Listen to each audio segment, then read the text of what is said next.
ప్రవీణ్ గారు విషయంలో జరిగిన కార్యము it's very very disturbing, very disturbing.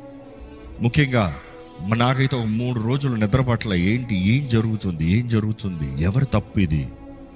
we're praying for justice to happen, we're praying that God should intervene. అన్యాయమైన మరణం అయితే దేవుడే కార్యం జరిగించాలి. అది దేవుని మహిమ కొరకు దేవుడు అంగీకరించింది అయితే దేవునికే మహిమ కలుగును గాక.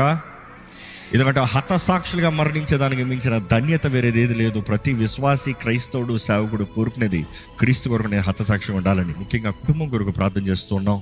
కుటుంబం కొరకు ఎంతో భారం కలిగి ఉన్నాం. సహోదరి ఎంతో విశ్వాసాన్ని కనబరుస్తూ ఉన్నారు. ఈ సమయంలో జెసికా గారు వారి విశ్వాసం ఇంకా బలంగా అవ్వాలని, దేవుని కొరకు ఘనమైన స్థానంలో నిలబడాలని, ముఖ్యంగా వారికి అనుగ్రహించబడిన 2 కుమార్తెలు, దర్ ఫిజికల్ డాటర్స్, 2 కుమార్తెలు వాళ్ళు కలుస్తాం జరిగింది, మాట్లాడటం జరిగింది. We're trying to encourage them. అమ్మ, మీరు దేవుని కొరకు ఘనంగా నిలబడాలి, దేవుని కొరకు మీరు సాక్షిగా నిలబడాలి.